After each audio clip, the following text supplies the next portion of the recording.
Welcome to the HCI family of podcasts. We're your source for personal, professional, and organizational growth and development. We share our own original research, explore industry trends, and interview executives and thought leaders from across the globe. Join us for practitioner-oriented content around all things leadership, HR, talent management, organizational development, and change management. Maximize your personal and organizational potential with the HCI family of podcasts.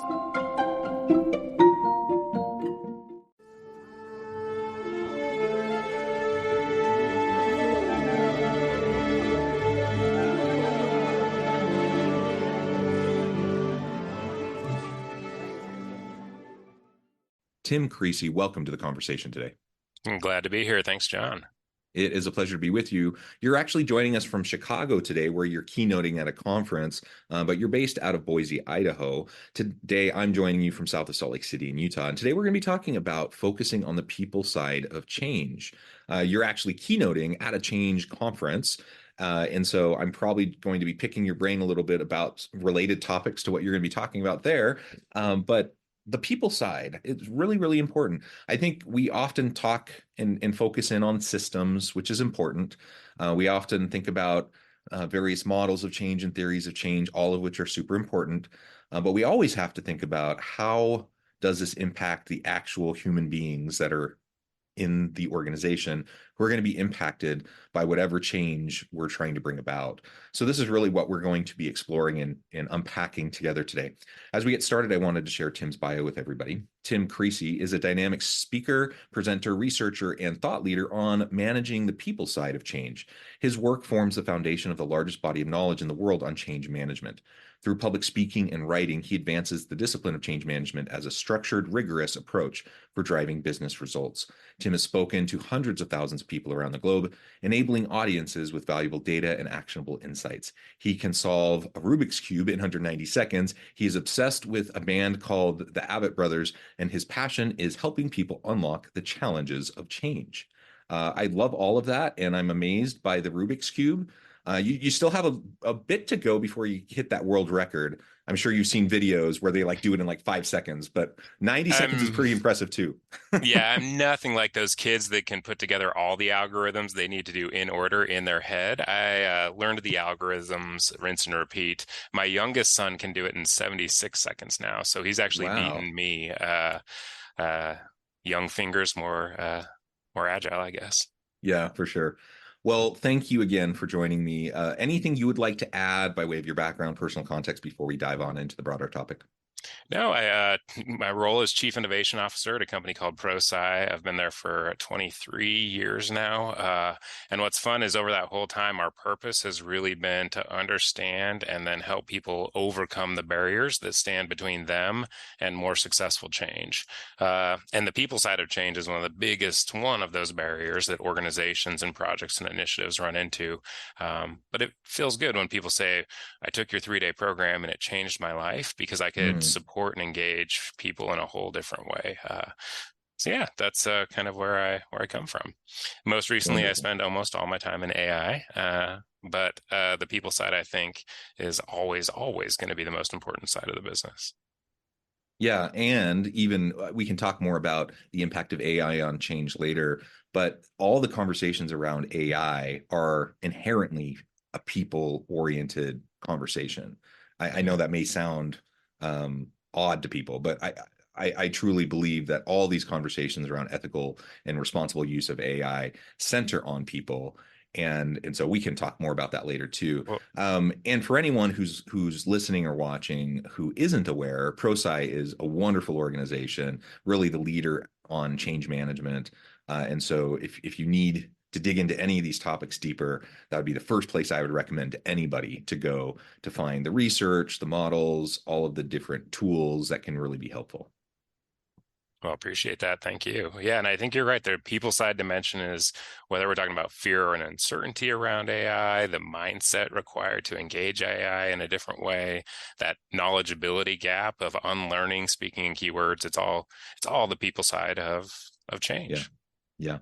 So let's dig in there. Why is tending to that people side of change so important? I mean, maybe it's just completely obvious to everybody, but let's articulate and parse it out? Like, why is that so important as we're engaging in these huge I mean, sometimes it's huge, massive. I guess other times it's smaller change, but regardless, it's hard. So why is the people side so important?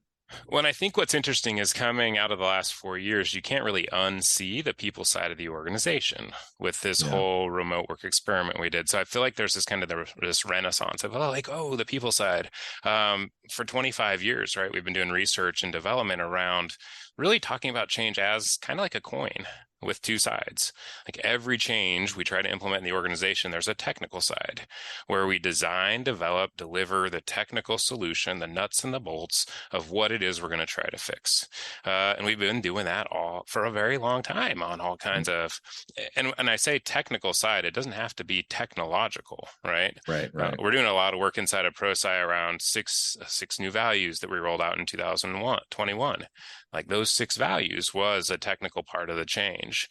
Adding individual behaviors through a crowdsourced effort right now, that's the technical side of the change, even though it doesn't have technology involved. The other side of the change coin is the people side, though. And that's where we have to help our people engage, adopt, and use the change effectively, bring it to life in the way they show up each and every day. And all kinds of organizational trends and things that have changed over the last 20 years have really elevated the importance of kind of that people side of the change coin. But I like talking about it as two sides of a coin because, for one, it's always been there. Yeah. Even when we thought we didn't have to pay attention to it because maybe value systems didn't, and it's always been there and it's always going to be there. And it's part of the same. Right, John? I've been asked one of the questions I've been asked for the longest time at my time at ProSci is, what's the ROI of change management? As if it's something like separate than the ROI of the change we're trying to deliver. And so I started to show you it's not two circles, it's the initiative's ROI and what portion of that depends on people changing how they do their jobs. That's the ROI of change management. It's capturing the people dependent portion of the changes that we do. And I just think it's becoming more and more apparent that ignoring it isn't working. Yeah. So what happens when we ignore it or when we don't give? I'm not sure many leaders are like trying to ignore it. I think Yeah. most people think, yeah, this is important. We need to remember the people side. But I think in practice, it often gets ignored or it just gets under resourced. And so we end up focusing so much on the processes, the systems, the policies, the technical integrations, whatever the thing may be. We end up just focusing so much on that. And then we'll have like an all hands meeting to talk about it and then send an email. And then we think we're good on the people side. So like what happens when we just fail to really invest in that people side? Yeah, and I think one of my favorite jokes, I deliver this on stage all the time. It's is an email on Monday for training on Tuesday for go live on Wednesday is not the way to prepare, equip, and support your people to get the outcomes you want, right? I was delivering it one time. This was September 2015. It was a Gartner conference. I was in DC. I was on point that day, John. You know how when you're on the stage, you're really on point. So I have it pop up on the screen. It was a build email on Monday for training on Tuesday for go live on Wednesday. I've got 300 people in the crowd laughing, and this woman up front raises her hand. And I'm like, pretty bold move in a room this big when I'm on point. And I'm like, what? Yeah, tell us your experience. And I call it, bring her into the conversation. She goes, at my company, we send an email on Monday for training on Tuesday for the system we pushed live last Thursday. I'm thinking, oh no, right? But that's telling people about the change is not tending to the people side of change. Training people only is not tending to the people side of change. And so I start to use this. I've been really playing with juxtaposition. Mhm. I think when human beings try to make sense of something, if we can give them context and contrast, it helps them really make sense. So, context, how does this idea come to life in what you already know? Contrast, how can I show you two things that are alike or different? So, I've been using these phrases, John, leaving change to chance or taking charge of change, right? Uh, you know, uh, by decree, because we told you, because we trained you, that's leaving change to chance. That's Yeah. not putting in the effort to prepare, equip, and support your people for the journey you're asking them to take. And I'd started to, a long time ago, I built this laundry list of all these costs and consequences when we leave the people side of change to chance. Like, what are we really exposing ourselves to? One of my favorites was this, you know what the two most costly letters in change are? What's that? R and E. R and E. Retrain, rescope, redesign, revisit, retreat, right? All of the rework we do when we bring the people side of change too late to the table. So that's one of the big things that happens when we just don't tend to it with the attention we needed to, or don't bring it to the table early enough, is that leave and change to chance. So all those re's, and then I had this big laundry list. I started turning it into the ABCs of leave and change to chance, right? Anger, budget balloons, confusion, despair. But then there's also ABCs when we jump in front and take charge of change, right? Alignment, belonging, collaboration, desire. So to me, that's the difference, Sean. Are we going to roll the dice? Calvin Coolidge once said, "Those who leave to chance must abide by the results of chance." But if we know adoption and usage is critical for the change outcomes, can we put the effort, energy, intent into to making it work? Yeah, yeah, and it really just takes intentionality and consistent effort, and really what amounts to probably over communication in the minds of a lot of people. That's one of the things I see all the time is people think they've communicated something, they think that they're focusing on the human side, and it's that one email. It's the Yeah. joke you made at your conference, and maybe they've done more than that, but it almost never is enough. You I, you need to over communicate. You need to hit it multiple times. And one of the challenges I think about, with all of this is when you have the C-suite or senior executives sitting around a table talking about these change initiatives, sometimes they forget that they're in a lot of meetings where these things are discussed over and over and over again.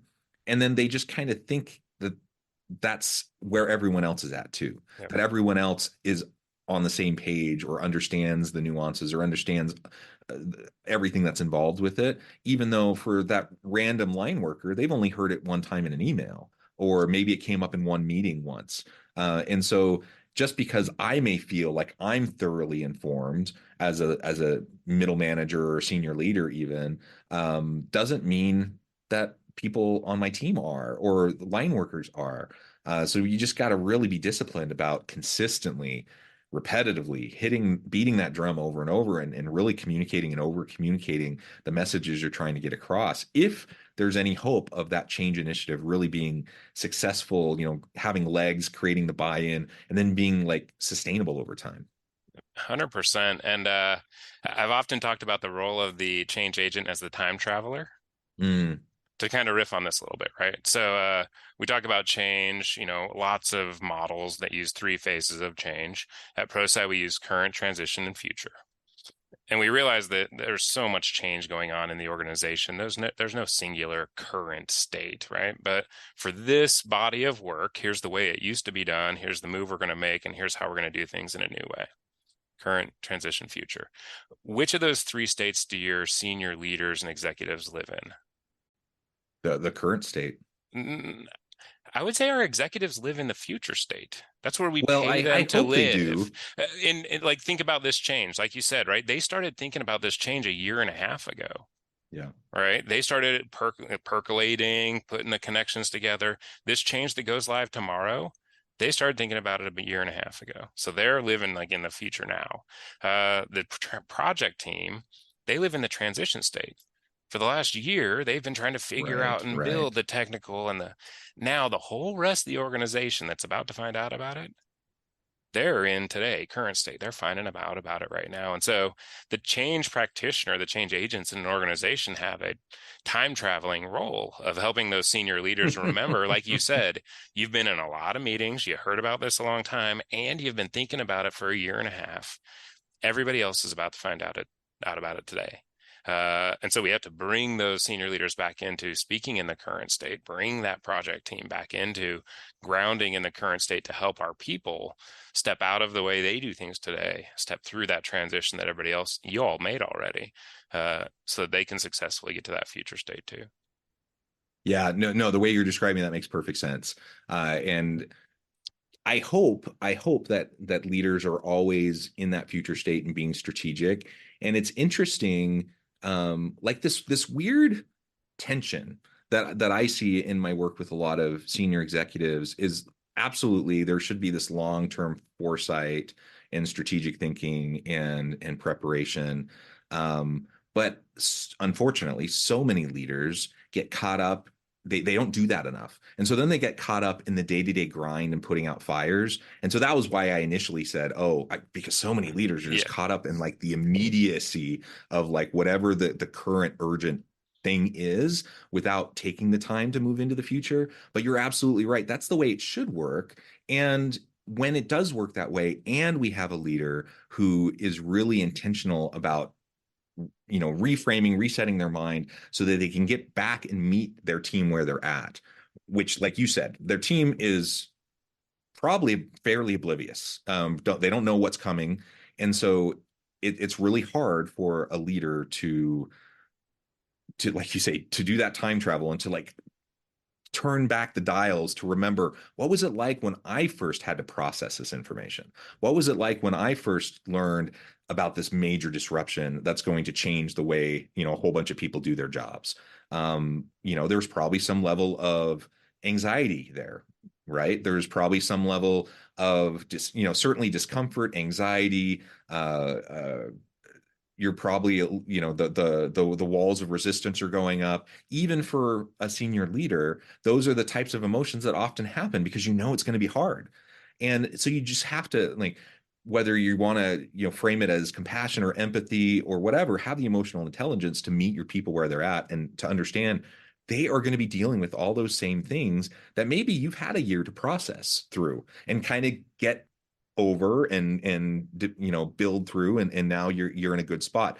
You're going to have to help your people through that process as well. And hopefully, if you've laid out a really great, if you have a nice runway with a really great process and you have a change that's really going to be positive and impactful, you can generate that buy-in a lot faster than perhaps it took the leadership team to develop the whole strategy overall. But it's still going to take time and effort, and it's not a one-off. You can't just decide today I'm going to explain this and just expect people to get in line, fall in line, and just do what I say. That's a recipe for disaster. And that's why, so many change initiatives often don't hit the results that were originally intended, right? Absolutely. Find 25 years of research, we find that active and visible participation by the senior leader throughout the initiative is the top contributor to successful change. And it's not just showing up at the kickoff, disappearing and Right. showing back up at the pizza party. Um, the sponsor's role goes well beyond the ink in the pen for signing checks and signing charters, right? The ProSci research has identified what we call the ABCs of sponsorship: active and visible participation. That's the A, active and visible participation throughout. B is building coalitions of support. So it's not Mm. enough for you, senior leader, to be on board. Here's the other four pivotal leaders I need you to make sure that you've built into this coalition. And then the C is communicate directly with employees. And that's where I think, as change practitioners, one of our very first instructors, Dr. J.J. Johnson, rest in peace. He was a senior executive AT&T before he joined ProSci, well before he joined ProSci. And he said, Tim, you know which teams got the best sponsorship out of me? And I said, which ones? Which ones? I'm expecting some crazy pearl of wisdom. And he said, the teams that told me exactly what they needed me to do. Right? When the team did the legwork of, here are the key bullet points, here is where this group is, here is what their pulse and the other things going on for them are. We have a sponsor engagement session we do with senior leaders. We had an activity where we would put the senior leader we do a role play and say, pretend you're telling me about the change. I am this role in the organization. You have 5 minutes to talk about why the change is happening. Now, pretend I'm this different role in the organization. Explain to me why the change is happening. Now I'm this different role. Just putting him into 3 different situations to explain why the change is happening to that unique role, it helps to kind of reorient that notion that effective communication is not what you say, it's what gets heard. which means it's going to Mm, pass through all kinds of filters and understandings of what's important to that person or that group. And the change practitioners there is to yeah. help those senior leaders really step into that role of being a great sponsor of change. Yeah, yeah, I love it. All right, let's pivot in the final few minutes we have together. And I want to talk more about the role of AI in change. We referred to it, towards the beginning in brief, but I know this is an area of great expertise for you. So, what do you see, coming down the pike in terms of how AI is impacting change management, generally speaking, and how can we kind of match this with the human side, the people side that we've been discussing? Yeah, great question. And so ProSci did a chunk of research about AI and change management, the impact. We did a webinar then where we rolled that research out, had a couple thousand people. And we leaned into that group to say, what is this? In terms of a practitioner, is your level of focus on using AI to do your change work better, helping your organization figure out its AI strategy, or supporting the readiness and adoption of an AI deployment in an organization? So Hmm. suppose your organization's rolling out Copilot, you're there to do the people side work of an AI deployment. Only 12% were in that bottom group of doing the people side readiness and adoption enablement of an AI deployment. About a fifth were helping their organizations make sense of that AI strategy.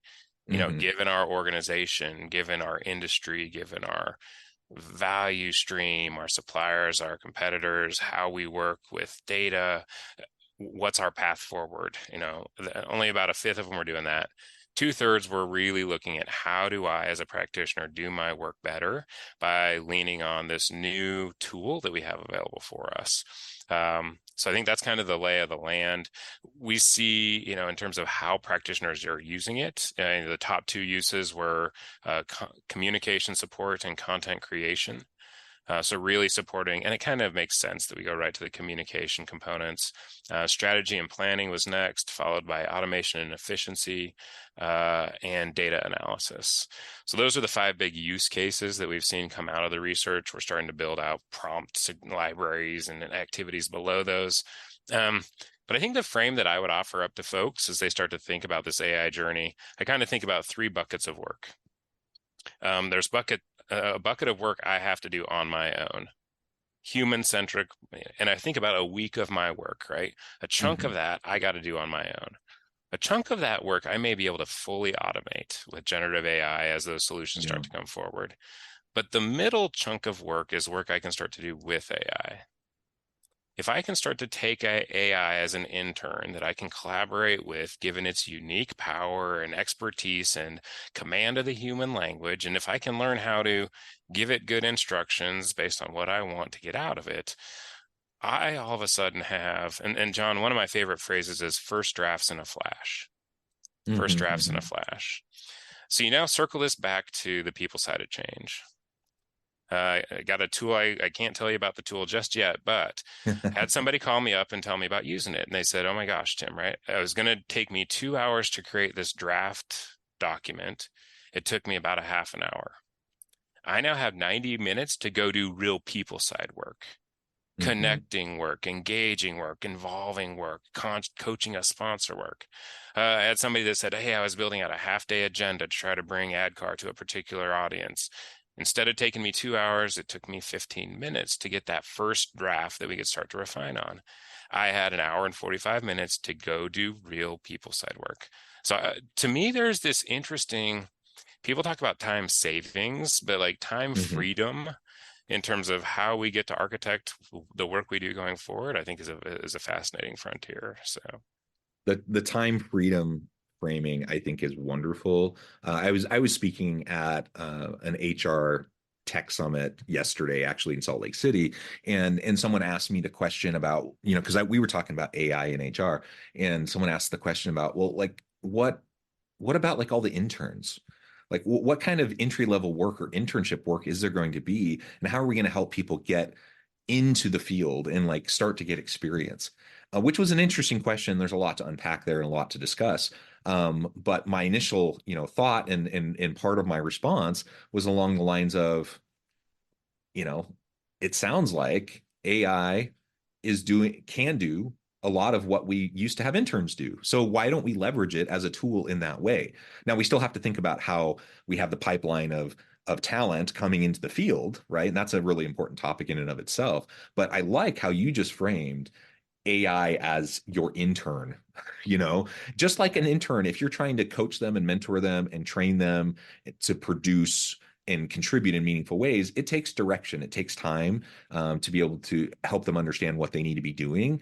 The same thing with generative AI models. Like I mean, you can't usually just throw in a generic prompt and get anything good. You have to really refine it and you have to give really precise instructions, just like you would for an intern. And so I like thinking about AI that way as a digital intern who can really help you to do a lot of that grunt work, the quick drafts, the things that have to be done that you can then flesh out, refine, iterate on to produce something that's really high quality. I think that's a really great way to think about it. And the time freedom, like you mentioned, super, super important. It's not just about efficiency, productivity, and getting more done in a workday. It's reallocating our time because now so much of that stuff that can be automated is automated. We still need to be doing the people stuff. We need to be building those relationships, building those coalitions. All of that takes time. All that takes an incredible amount of effort. And so if it can free you up to do more of that, that is fantastic. And why wouldn't we leverage a tool to be able to allow us to do that? 100%. And I don't, I'd go so far as to say it's not that we need to do that stuff. We actually get to do that stuff now Yeah, yeah, because we have the time. And I don't know any change practitioners that are sitting around with a bunch of intern capacity looking to find work to put it against, right? The right, folks I know in the change space are tapped out trying to right. figure out how to have impact with the limited hours and calories, that they have. So this whole AI as an intern, I realized I have an article about it on my LinkedIn page if people want to go read about it right now, kind of right now.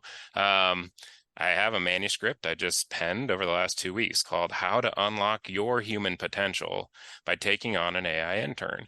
And it gets Mm, into all that nuts and bolts, but it's that mindset of the other thing that's interesting, John, right? People say, I don't know what to ask. I don't know what to ask. I don't know what to ask it. And it's like, that's because you're thinking about it like an oracle, not an intern. You're thinking right. about it like an oracle that you can go just ask a question. Like that's not what it is. It's an intern you get to give instructions to. You get to give instructions what the output looks like, who it's for, give it instructions about source material and what you like want to damp or down. Yeah, And it's like an intern that you get to do iterations with too. Like go do a yeah. first draft with me, coming back, and then now let's refine, enhance, expand. So yeah, the article and the book have a whole bunch of these AI intern tasks that this AI intern is really good at. That I think anybody you can look back over your last week of work and say, when could I have had an amazing intern do a chunk of this work for me? And that's what I think the potential we have to unlock is in front of us. So. I love it. I love it. I love that framing. I think it's super helpful and easily understandable for anyone who might be hesitant, to try to really dabble with and experiment with various large language models and generative AI. Tim, I know at the time I need to let you go, but before we wrap things up for today, I wanted to give you a chance to share with the audience how they can connect with you, find out more about your work, your team, and then give us the final word on the topic for today. Yeah, very good. Thank you very much. Most active on LinkedIn. That's where you'll find me personally. ProSci is where I'm the Chief Innovation Officer. So prosci.com, YouTube, or LinkedIn as well. I guess my last word is always like, may you always see the challenges of change in front of you as unlockable, so that you can find the keys that I know you already have within. Right? Like, I love it. people can overcome the challenges in front of them once we help them see those changes or those challenges as something they can unlock and overcome. And so that's my goal. And John, the AI as an intern frame is kind of an example of that. Is like, how can we provide a frame that makes the challenges of change unlockable and accessible? So I so appreciate the time and thank you for the flexibility to do this from my hotel room recording studio. Thank you so much. I encourage the audience to reach out, get connected, find out more about what Tim and his team at ProSci can do for you. And as always, I hope everyone can stay healthy and safe, that you can find meaning and purpose at work each and every day. And I hope you all have a great week.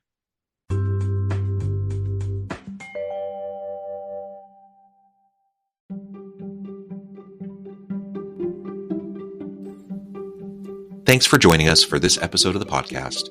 We hope you stay healthy and safe, and please join us again soon.